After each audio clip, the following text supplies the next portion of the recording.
katika jina la Yesu, bali uweza wako na nguvu zako zikatamalaki mahali hapa. Kila aina ya nguvu za giza tunasambaratisha, toka kwa jina la Yesu, toka kwa jina la Yesu, toka kwa jina la Yesu, toka kwa jina la Yesu, toka kwa jina la Yesu. Achia anga ile, achia eneo ile kwa mamlaka ya jina la Yesu. Tunafunga kazi zote za shetani zinyamaze kimya kwa jina la Yesu. Raposeke rikaraboseke yakarabosaya ribabababa koriamaseke yakarabosaka rikarabosaya. Kwa jina la Yesu tunanyamazisha kila kazi za shetani, tunanyamazisha kila nguvu za giza, tunasambaratisha kwa jina la Yesu. Yesu Kristo, umeinuliwa Baba zaidi ya nguvu za giza, umeinuliwa Baba zaidi ya usultani kwa jina la Yesu. Kila kazi zote za shetani kuanzia sasa zinyamaze kimya, maana Baba neno lako linakwenda kuhubiriwa. Tunahitaji uweza wako, tunahitaji nguvu zako. Roho Mtakatifu, tutembelee mahali hapa. Roho Mtakatifu, tembea katika mkutano huu. Roho Mtakatifu, tembea katika mkutano huu. Roho Mtakatifu, tembea katika mkutano huu. Yakaraboseke yakaramasaka, tembea Roho Mtakatifu, tembea katika mkutano huu. Roho Mtakatifu, tembea katika mkutano huu. Ya baba baba baba baba yakaraboseke rikarabosaya. Kwa jina la Yesu tunasimama kinyume na kazi zote za shetani, tunasimama kinyume na kila maagano, tunasambaratisha uchawi. Achia kwa jina la Yesu kila maagano ya kila namna, leo tunafunga na kusambaratisha kwa jina la Yesu.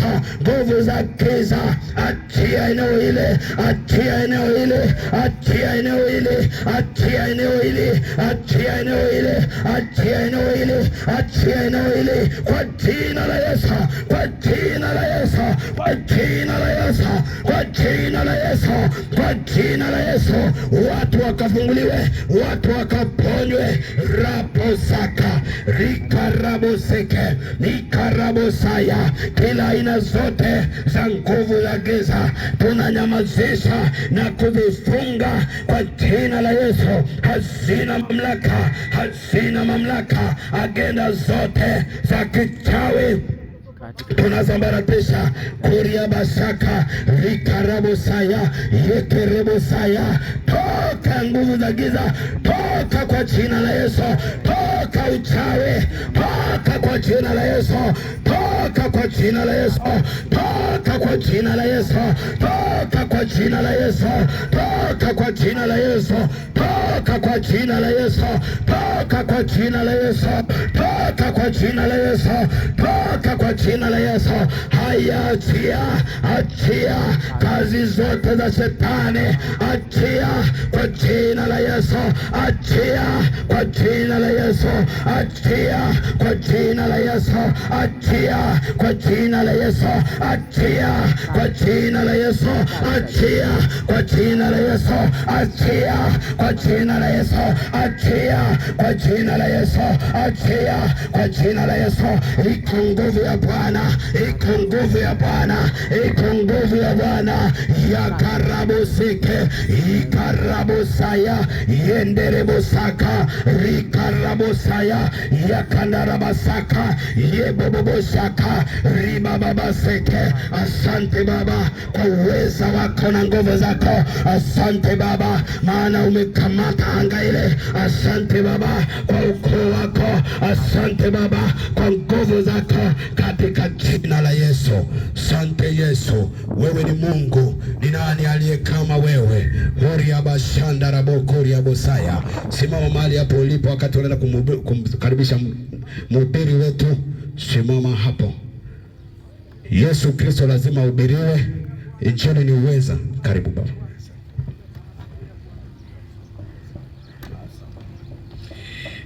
Jina la Bwana libarikiwe. Hii mhubiri ungenitazamisha nani fundi mitambo, ili nisitumie nguvu sana, ziwe zinakutana kidogo.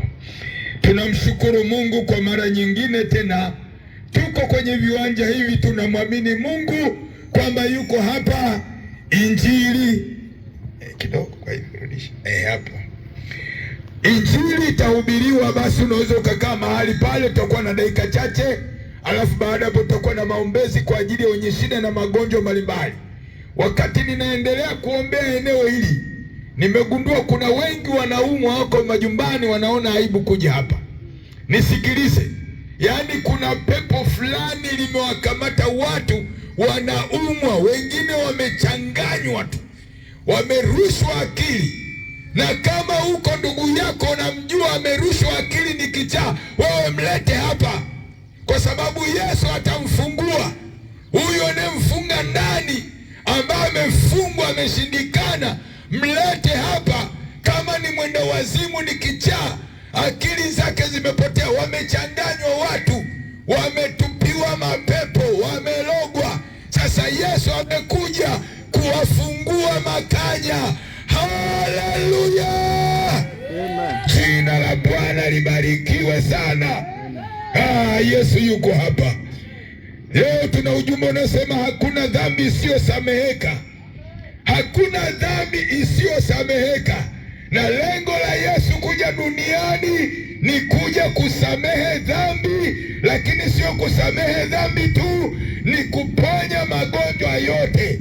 Kama una magonjwa, una mashetani, una magonjwa sugu, wewe yalete hapa. Yesu ataenda kukuponya na kukufungua, kwa sababu kazi yake ni kuponya na kufungua, ni kusamehe dhambi. Twende kwenye maandiko matakatifu. Matendo ya Mitume sura ile ya 8 mstari wa 9 hadi 13. Tunaenda kuangalia habari za mchawi mmoja aliyekuwa analoga sana. Naamini hata hapa wapo wamejificha, waonekanagi, lakini inawezekana unajiuliza, sasa nitafanyaje? Nimeloga sana, nimekula nyama za watu sana, nimeua watu sana, mimi sitasamehewa. Lakini na habari njema kwako kwamba hakuna dhambi isiyosameheka. Hata kama umekunywa damu za watu, umekula nyama za watu, umeweka misukule, bado Yesu anaweza kukusamehe kama ukimkubali jioni ya leo. Tunaenda kuangalia bwana mmoja anaitwa Simoni. Matendo ya Mitume sura ya 8 mstari wa 9 hadi 13. Na mtu mmoja jina lake Simoni, hapo kwanza alikuwa akifanya uchawi katika mji ule, akiwashangaza watu wa taifa la Wasamaria, akisema ya kuwa yeye ni mtu mkubwa.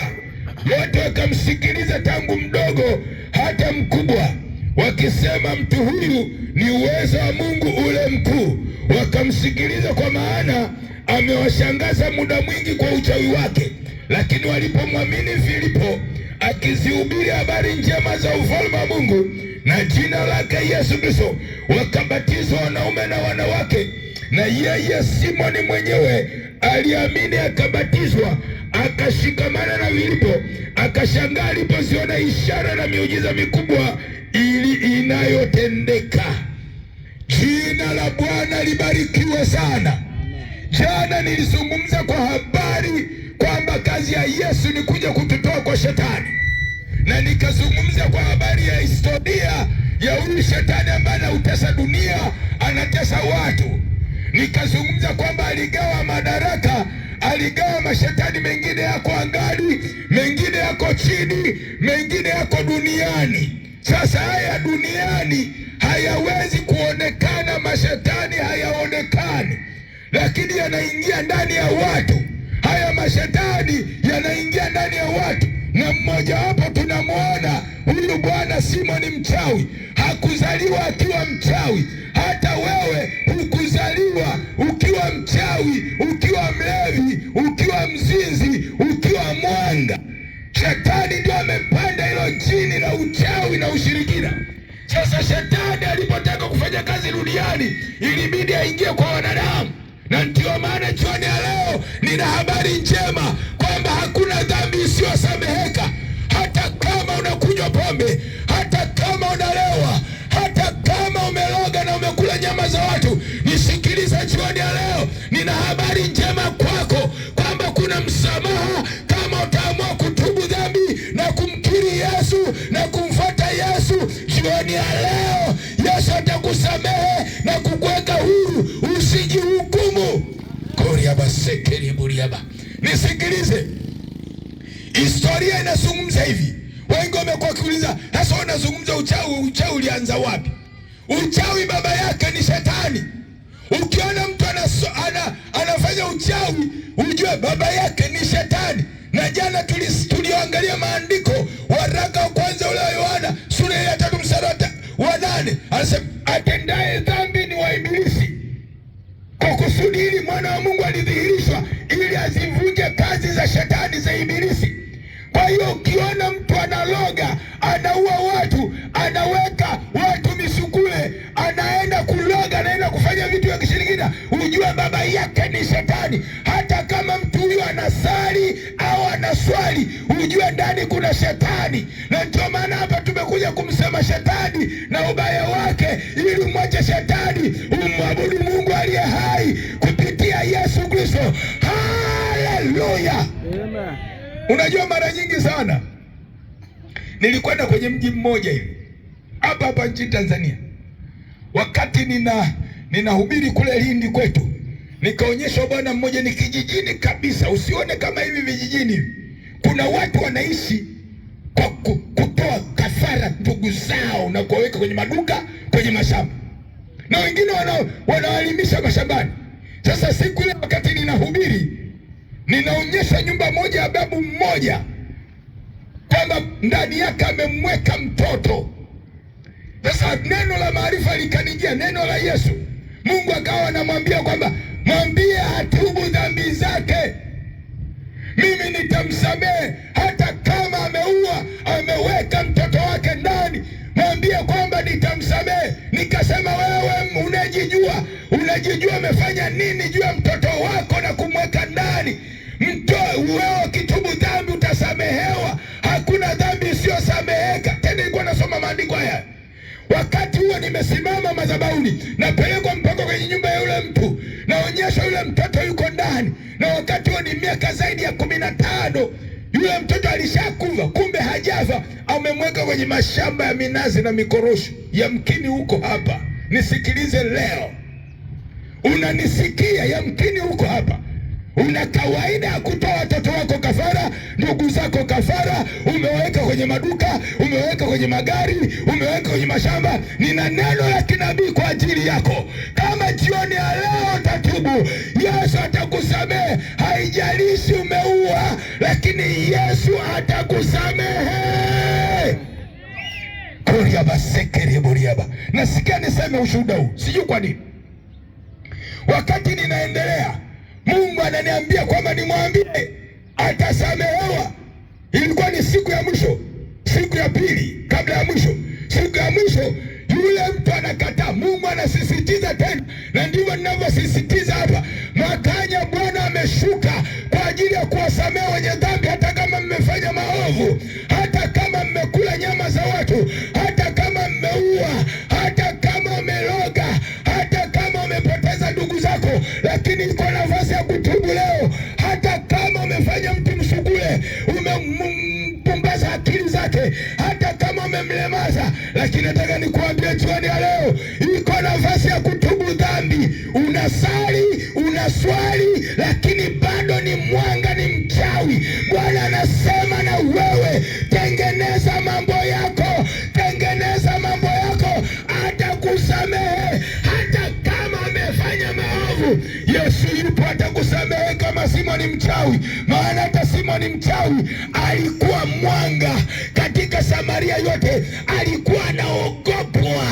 Kila mji, mtu kwenye mji wa Samaria, watu wanamwogopa, wakubwa na wadogo. Kila kipita, bwana mkubwa Simoni, bwana mkubwa Simoni, bwana mkubwa Simoni. Unajua kwenye miji kuna kuwaga na magwiji, michawi, wachawi wanakuwaga na magwiji, wanaogopa. Nataka nikuambie, hakuna mkubwa ndani ya dunia hii, ila yuko mwanaume mmoja aliyekufa akafufuka, anaitwa Yesu.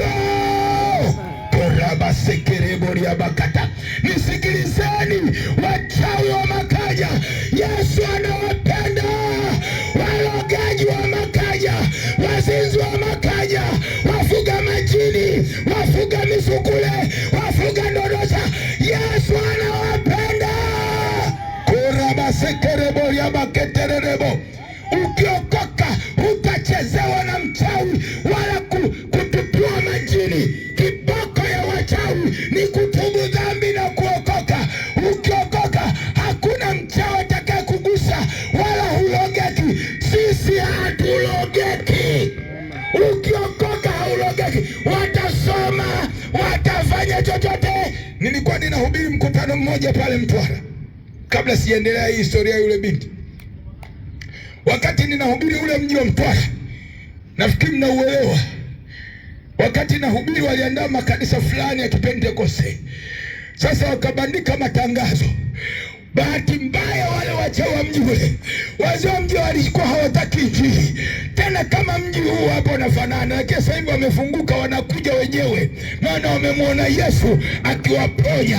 Wakasema tunaua huyu kijana George anasema huyu, kila wakati anataja wachawi, hajui kwamba sisi ndio wazee wa mji huu. Wakati nimekwenda pale mwaka 91, wakati ule ndio kaandaa mkutano, na mimi ndio nilikuwa mhubiri mwezi wa 8. Wakachukua lile tangazo, wakaenda kuamua kusoma dua za kishetani, wakakana vikao vyao. Sisi hatulogeki. Ukiokoka hutalogeka. Utalala vizuri, utatembea vizuri, utaishi kwa ulinzi wa Mungu. Nataka nikwambie, kuokoka ni ulinzi. Ukiokoka wachawi hawatakugusa, hawatakuchawika. Leta tunguli zako hapa, leta misukule yako hapa, leta madawa yako hapa, leta kila kitu. Utamwona Yesu live. Mimi nimemwona Bwana. Mimi nakueleza kitu kilicho rahisi. Nataka nikwambie, jini haliwezi kukulinda, pepo haliwezi kukulinda, ibilisi haliwezi kukulinda, mashetani hawezi kukulinda, ila yuko mwanaume mmoja aliyekufa akafufuka, anaitwa Yesu. Korabaseke marabasekerebo. Sikiliza, wakaliweka li. Sasa wale wazee wa mji ule wa Mtwara wakaungana, wakasema tunauzima mkutano huu, tunahakikisha tunaleta mvua. Wakaita mvua ya kishetani, wakaamua kukaa vikao. Mwezi wa 8 mvua hazinyeshi, kiangazi. Wazee wa mji wakaita mvua, wingu likatanda kuanzia saa 6. Ile saa 6 wingu lilipotanda, mvua ilianza kunyesha kuanzia saa 6 inaenda saa 7. Nikauliza Mungu, mbona mvua imetoka wapi? Asema wazee wa mji hao hawataki Injili. Sasa nimekupa mamlaka George. Kumbe ukiokoka unakuwa na mamlaka, unatamka kitu kinakuwa. Ukiokoka utatamka shetani toka, mapepo toka, majini toka, hayatakuweza tena kwa sababu ya uungu ulio nao. Piga makofi na vigelegele kwa Yesu. Rakasekebikule hikapakatara. Naona hiyo dozi inaingia. Matokeo yake baadaye imenyesha. Nikasema Bwana Yesu ndio aliomba mbingu na nchi, ikifika saa 8 mvua nyamaze. Kama ni mvua yako ni nyamaze, kama imetoka kule na iamuri nyamaze. Saa 8 kamili mvua ikakata. Walivyoona mvua imekata, maana alitaka inyeshe mpaka jioni ili watu wasihudhurie, kumbe alikosea. Sasa baada ya kushindwa, watu walijaa kwenye mkutano. Sasa wale wazee wale wa mji wale wakatumwa watatu. Sasa watatu wakaanza kuja kuzunguka, wakaja na majoho yao, wanazunguka kwenye uwanja. Tunawashangaa mababu mchana, yani kama saizi wanazunguka. Wakaanza kuzunguka huko, wanasoma dua. Yamkini usiku wa leo wamesoma dua, lakini nataka nikuambia umejisumbua. Hata kama ukiloga hapa pote pana damu ya Yesu, hapa pote pana jeshi la malaika. Uwanja huu tayari tumelimilikiwa. Hapa logeki hapa. Hapa logeki hapa. Hapa logeki hapa. Hapa logeki. Hapa logeki. Uwanja huu tumeutakasa. Anga lote la makaja lote tumelikamata. Hakuna mchawi wala pepo atakayepaa tena. Nataka nikuambie, ukiendelea kuloga utaanguka. Utapigwa viboko na malaika. Yesu anarudi. Na ndio maana tumekuja kusema ukweli, kuambia watu wamoja shetani, wacha kumwabudu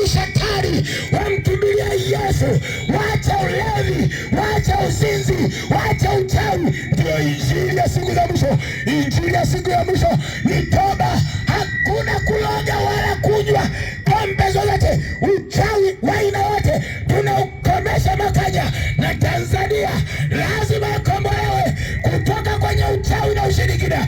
Watu waabudu Mungu aliye hai, watu wamjue Yesu, watu wamuone Yesu, watu wamuone Yesu, watu watubu dhambi, waache ulevi, waache uzinzi, waache uchawi. Tunakamata kila nafsi ya wachawi katika mji huo, imkimbilia Yesu kama Simoni. Tunakamata waganga wote katika jina la Yesu. Na washa moto kwenye nyumba zenu, na washa moto kwenye nyumba zenu. Kama kuna majini yote popote, na amuru yalipuke. Kuna ndondocha na misukule, watu waliofungwa majumbani, na amuru sasa wawapige viboko, watoke majumbani huko, watoke waliofungwa madukani, waliofungwa kwenye vyumba, watoke misukule yote, ndondocha zote zitoke, wafunguliwe, watu wako huru, watu watubu dhambi zao. Leo lazima kieleweke, leo lazima watu watubu, leo lazima waponywe. Ndondocha zote, misukule yote na itoke kote iliko, walikofungwa madukani, walikofungwa majumbani, kwa jina la Yesu. Naachilia moto, naachilia moto, naachilia moto, naachilia moto, naachilia moto. Utembee majumbani, utembee viwanjani, utembee popote ulipo, utembee pote walikofungwa kwenye vyumba, kwenye maduka yote. Niamuru malaika wa Mungu, malaika wa Mungu, tembea watu hao. Wakati ule nirudi kwanza kwenye ushuhuda. Siku ya pili nikasoma tena, Bwana akaniambia niseme, mwambie nitamweka wazi asipotaka kutubu, nitamweka wazi asipotaka kutubu. Unajua asipotaka kutubu utawekwa peupe. Injili ya sasa ni moto, injili ya sasa ni moto, injili ya sasa ni moto, injili ya sasa ni moto. Yesu anarudi. Usipotaka kutubu dhambi, uchawi utawekwa peupe, uzinzi utawekwa peupe, uongo utawekwa peupe, kila kitu. Kwa nini uaibike? Leo kuna nafasi. Simoni mchawi aliokoka, Simoni mchawi alitubu, alikutana na nguvu ya Mungu. Kora basekerebo. Nisikilize, nisikilize. Baada ya pale sisi tumeondoka, yule mzee, kumbe siku hiyo vijana wanacheza mpira, wanacheza mpira, wamekaa hapa na mpaka kwenye nyumba ile, wanamwona mtoto mchana, walikuwa wanacheza mpira, wanamwona mtoto aliyekufa miaka 15 iliyopita, wanamwona kijana yule anatoka kwenye nyumba. Yule akaanza kupangusha macho, akasema yule si fulani yule, inakuwaje yule fulani? Akasema mbona toki? Wakaanza kumfuata nyuma, akatoka kwenye nyumba yule mzee, wakati yule mtoto alishakufa miaka 15. Wanamwona anatoka kwenye nyumba yule mzee, kumbe mzee aliua tu, akazika mgomba, mtoto yuko ndani anamfanyia biashara. Nisikilizeni watu wa Makanya, watu wa Makanya, Mungu analeta onyo, onyo la kuambia kwamba muachane na mambo ya kishirikina, na mambo ya kichawi, na mambo ya kishirikina. Yesu anasema na nyinyi, na ni ujumbe wa kinabii. Bwana anasema na wewe, unajua uliyofanya. Ukitubu leo, Yesu atakusamehe. Kama utatubu leo kumkimbilia Yesu, atakusamehe. Hata kama umelewa, umekunywa, umefanya nini, umeloga we, umekunywa damu we, Yesu atakusamehe. Piga makofi kwa Yesu. Sakaraba. Wakamfuata, wakamwona huyu anatoka, anaenda, anatembea, akaenda mpaka shambani kwa yule mzee. Ana shamba la mikorosho na minazi. Akafika kwenye mkorosho akakaa. Yule mtoto akakaa pale anamngojea. Amekaa pale kama masaa mawili. Yule mtoto akaanza kurudi. Aliporudi wamemfuatilia nyuma. Wengine wamuone, lakini wale vijana walifunguliwa macho. Wakawa wanamuona yule mtoto waziwazi. Wakamwona anaingia kwenye nyumba yule mzee. Wakasema jamani, yule si fulani yule. Yule si fulani alikufa. Na kaburi lake tunayo. Kilichotokea siku ya pili wakaja kukaa pale. Wakamwona yule mtoto vile vile. Wakamngojea akaenda shambani. Alipotoka kule baadaye wanamwona anarudi pale. Siku ya tatu hivyo hivyo. Siku ya tatu wakashindwa kuvumilia. Wakasema haiwezekani, tunangojea. Wakamfuata shambani. Akakaa masaa mawili. Alipotoka kule amerudi. Wameingia ndani. Alipoingia ndani wakaanza kugonga mlango. Mzee, fungua mlango mzee. Kumbe wewe unatudanganya. Umemweka mfulani ndani. Wewe tumemwona mtoto huyo. Wewe mzee, fungua. Na mzee yule babu alikuwa ndani. Yuko ndani mule peke yake. Maana hakuwa na mke. Kwa hiyo kilichotokea, wakaanza kugonga mlango. Mzee kafunga mlango makomeo. Maana anajua siri yake imefichuka. Nisikilizeni watu wa Makanya. Msipotubu dhambi, siri za dhambi zenu zitafichuka. Wachawi mtawekwa wazi. Waganga mtawekwa wazi. Wezi mtawekwa wazi. Sasa sio lengo la Mungu kuaibisha. Lengo la Yesu ni kuwasamehe dhambi zenu. Hata kama umekosea, hata kama umekula nyama za watu, hata kama umeua. Tanzania nisikilize, unaweza kusamehewa. Hata kama umeloga mtu, utasamehewa. Hakuna dhambi isiyosameheka. Hata kama umeenda kwa waganga, utasamehewa. Simoni mchawi alisamehewa. Simoni mchawi alisamehewa pamoja na uchawi wake, pamoja na uganga wake, lakini Yesu ni Bwana wa msamaha. Hakuna dhambi isiyosameheka. Hakuna dhambi isiyosameheka. Ukitubu jioni ya leo, ukimwamini Yesu. Simoni mchawi na uchawi wake alikuja mbele ya hadhara kama hii. Aliposikia anahubiriwa Yesu, akaona pepo zinatoka, wagonjwa wanapona, viwete wanatembea.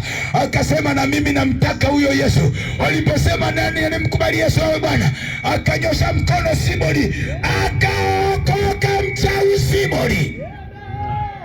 Kuna uwezekano wa kuokolewa hata kama wewe ni mchawi, hata kama umefanya maovu, hata kama umelewa, hata kama umeua watu. Yesu atakusamehe jioni ya leo ukitubu. Yesu atakukomboa. Yesu ataondoa uchawi wako. Yesu ataondoa ushirikina wako. Nisikilize habari njema hizi. Baada ya pale nisikilize, wale vijana waligonga mlango, wakatikisa. Mzee yule aliona hii sasa imekuwa shughuli nzito, hii ngoma nzito. Mzee kafungua mlango wa nyuma, kachomoka. Sasa kumbe wengine walikuwa wanazunguka huko. Wakasema huyo, wakaanza kufukuza. Fukuza mzee, fukuza mchana. Watu huyo mchawi. Mchana kwa mchawi. Mtoto wake yuko ndani, mchawi. Sasa isiwe hivyo kwako mwana Makanya. Usiyokaibika. Yule mzee alifukuza kundi la watu kubwa. Wanafukuza kule Lindi.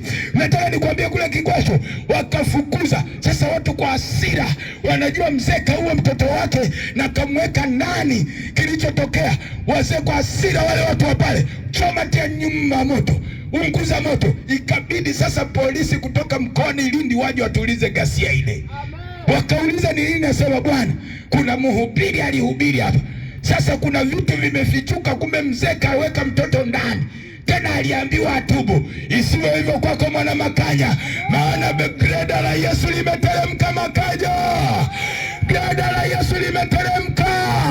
Litafichua mambo yote. Uovu wako utafichuliwa usipotubu.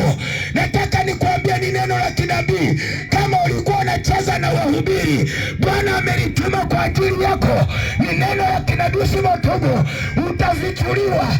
Usomaji wako wa dua, unawasomea watu wachanganyikiwe, unawasomea watu wafe. Umeua watu wengi kwa kuwasomea dua. Hizi dua zilikuwepo tangu Agano la Kale. Wachawi wa kusoma dua walikuwepo. Soma Isaya 47. Isaya 47 anaopo nabii wa Israeli wale. Anawaambia, enyi waganga, simameni na uganga wenu. Na hao wajuao kusoma falaki. Kusoma falaki walikuwa wanasoma tangu zamani Agano la Kale. Falaki ni dua za kishetani, za kumwomba shetani ili kudhuru mtu. Isaya 47 soma vizuri. Waganga wakatoa walikuwa wanasoma hiyo falaki.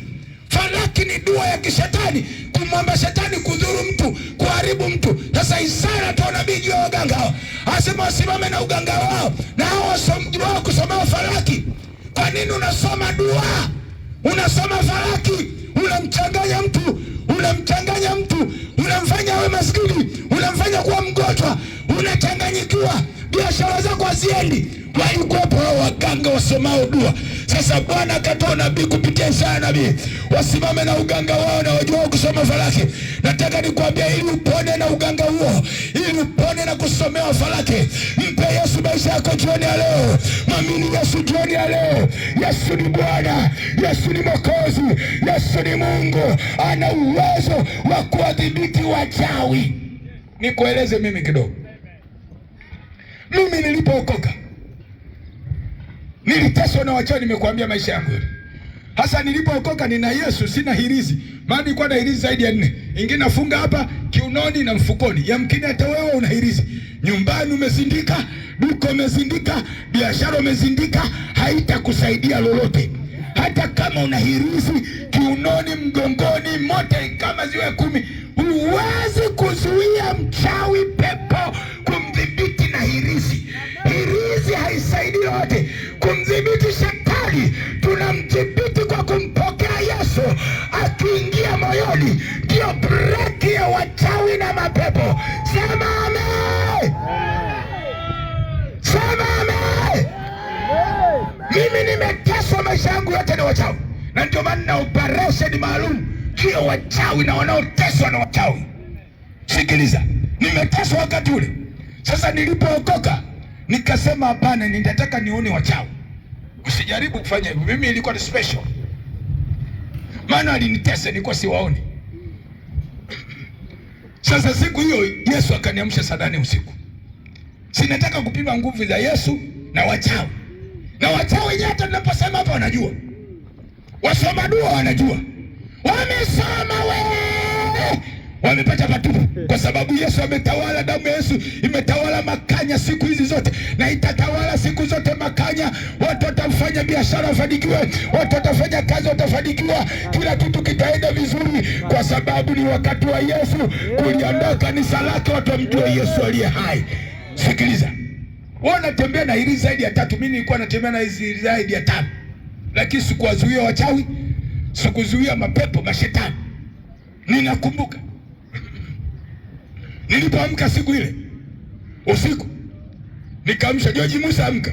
Nikauliza, wewe ni nani? Naambia, ni mimi Yesu wa Nazareti, niliyekufa na kufufuka, nitakayerudi tena. Maana ilikuwa ni sauti inasema.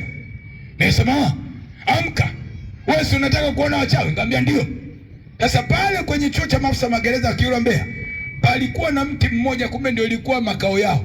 Ninajua yamkini hata uwanja huu kama ni makao yenu leo mwisho na siku zote mwisho, hapa hatuta kuwa uwanja tena wa wachawi, wa mazindiko, wa dua zozote. Hapa ni Yesu ametawala, na damu yake na malaika watatanda hapa siku zote.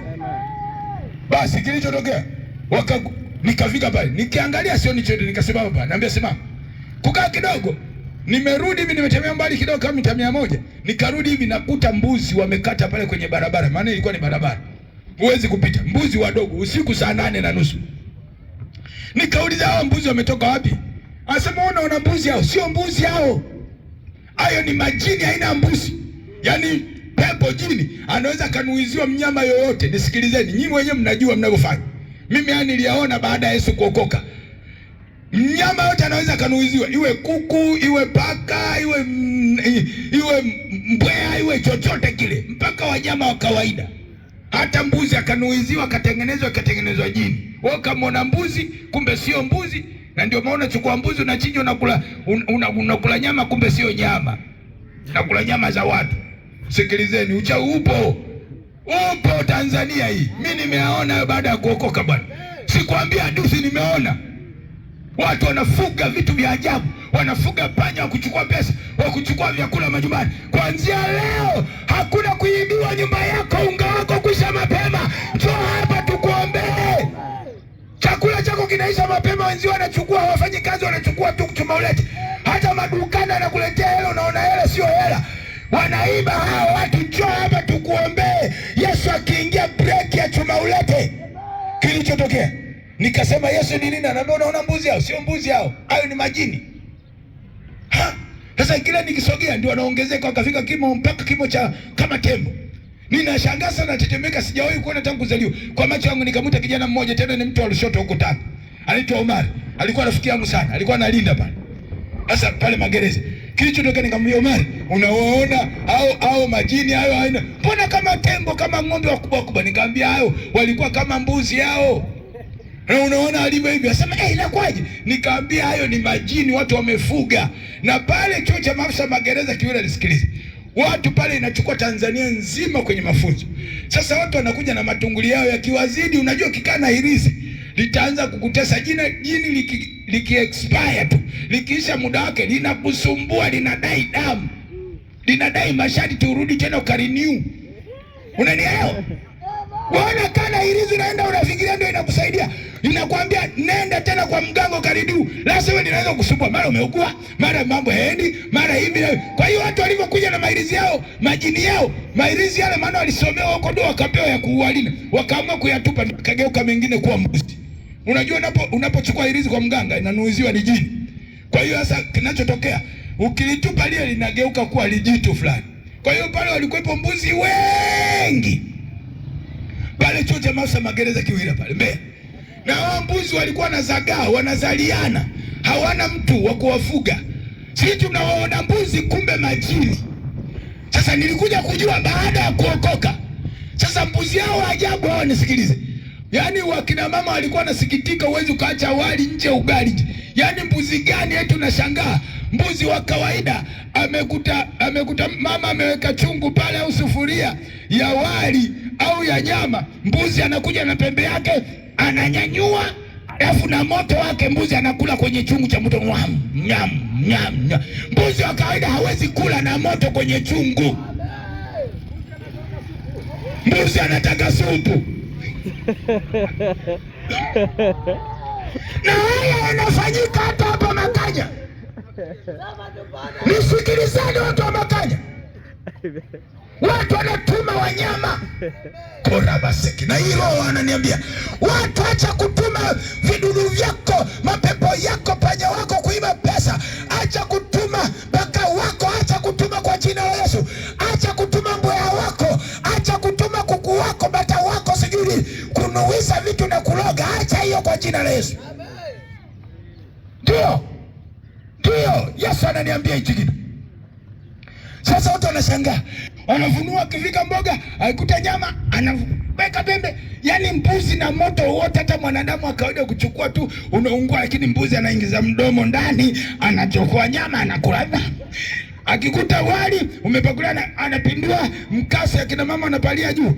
Mbuzi anapindua ule mkaa wa moto, anaingiza pembe, anakula wali wa moto. We mbuzi wa kawaida au mbuzi gani? Ndio Bwana Yesu baada ya kuniokoa akaniambia, hao mbuzi unaona sio mbuzi wa kawaida Joji, ni majini hayo. Nimekuita kuondoa majini katika nchi yako. Yamejaa kila pembe, kila kona, watu wanafuga majini. Hata hapa Makanya Bwana amenituma kwamba majini yote tuyafukuze, mashetani yote tuyafukuze. Watu wanatakiwa wajenge nyumba za kupendeza, isiwe hivi. Miaka yote tangu mkoloni mpaka leo watu wanaogopana kujenga nyumba nzuri, usahau kuogopa kufa. Hii sasa ni mwisho. Injili hii inaleta baraka. Injili habari njema inaleta amani.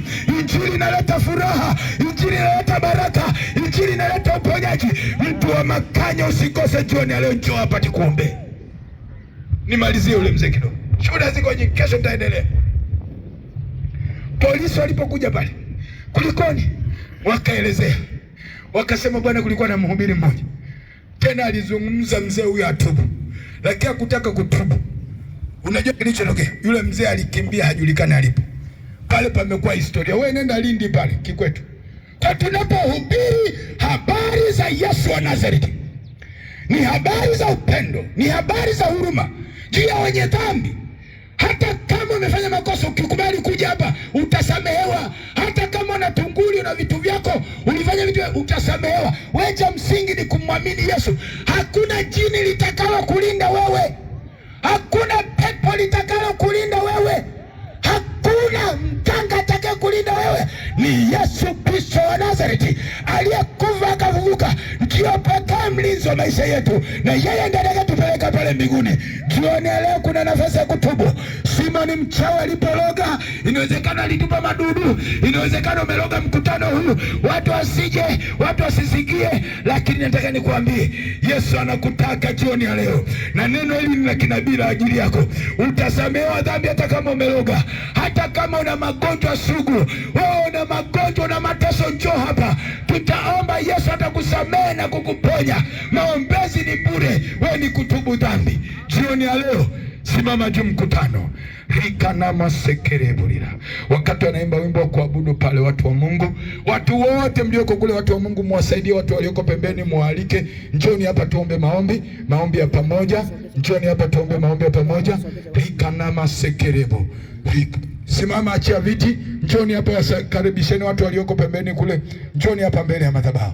Njoni hapa mbele ya madhabahu. Njoni mbele ya madhabahu. Wote wakati naimba pale, wakati naimba, njoni huko mlioko kule nyuma. Wazee wangu pale, wakaribisheni wale kule. Wakaribisheni kwenye maombi. Njoni hapa, njoni hapa. Njoni hapa, njoni mbele, njoo mbele. Njoo mbele, njoo mbele, njoo mbele. Acha viti. Njoo mbele, njoo mbele. Songeni, msiwache peke yao. Msiwache peke yao. Leo tunaenda kuomba maombi mengi. Tunaenda kuomba maombi mengi. Sogea tu. Tutawaombea. Hapa ni kukombolewa. Kama ilichukuliwa nafsi yako, roho yako, katu, hamna shida. Njoni wote mliokaa kule. Njoni, wakaribisheni watu mlioko nyuma kule. Dada yangu kule nyuma, njoo. Wakaribisheni, mmoja aende pale akawakaribishe wale pale. Karibishe, njoni kwenye maombi. Njoni kwenye maombi. Njoni kwenye maombi. Njoni kwenye maombi. Sogea tu, wakaribisheni kule, wakaribisheni. Mlioko nyuma yangu, njoni tuombe jamani. Mmekaa nyuma nyinyi vijana, sogeni tu hapa. Sogeni watumishi wa Mungu, njoo tu hapa. Njoo hapa tufanye maombi. Haya maombi ya pamoja. Mlioko nyuma njoni, mliokaa nyuma kule njoo. Na hebu alike hao watu waje, waalike hao watu, nawasubiri. Niangalie mimi sasa, niangalie wakati wao wanakuja, siangalie. Unajua kuokoka ni usalama. Hutalogeka. Umelalaje binti leo? Umelala vizuri? Tofauti sasa hiyo ni uponyaji. Sogeni. Mimi nataka tufanye maombi. Nataka tufanye maombi kwa ajili mlioko kula, kina mama, hata kama mmeokoka, njoni hapa tufanye maombi ya pamoja. Umeokoka, hujaokoka, njoo. Msikae kule kwenye viti, njoni hapa. Mimi nataka tufanye maombi, tukomeshe hii ngome ya hapa. Tunakomesha ngome ya hapa. Njoni hapa tufanye maombi. Unaumwa, una mateso, njoo. Unaumwa, una mateso, njoo. Sikae mbali. Ndugu yangu, sogea hapa. Mpendwa, sogea hapa karibu. Sogea. Watu wenye magonjwa, wenye matatizo mbalimbali, tunaomba maombi. Wakati mwingine unaumwa, sogea tu karibu.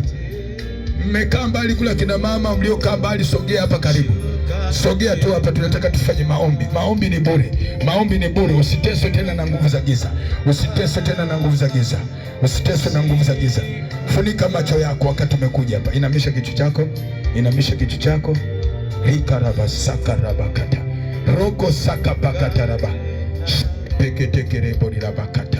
Shakarabakatarabaseke. Sogea, nataka tufanye maombi. Sogea watu wote, njoni tu, njoo.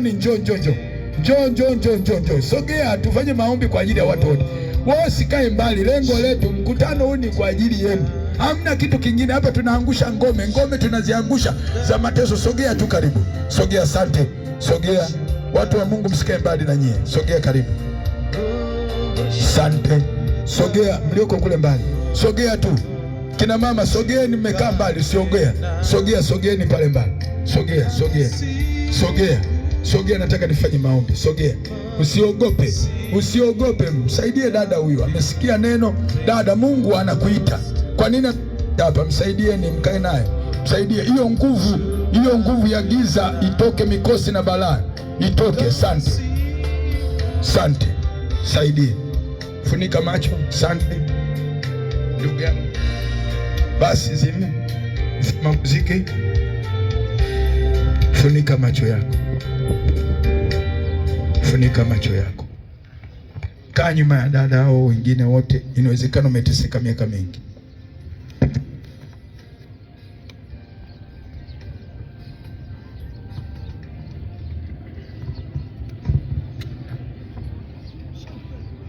Funika macho. Usiogope, kuna nguvu ya Mungu ipo hapa. Weka mkono kifuani, mikono yote. Kwa nyuma kabisa huko. Sikae mbali kidogo. Hapa. Funika macho yako.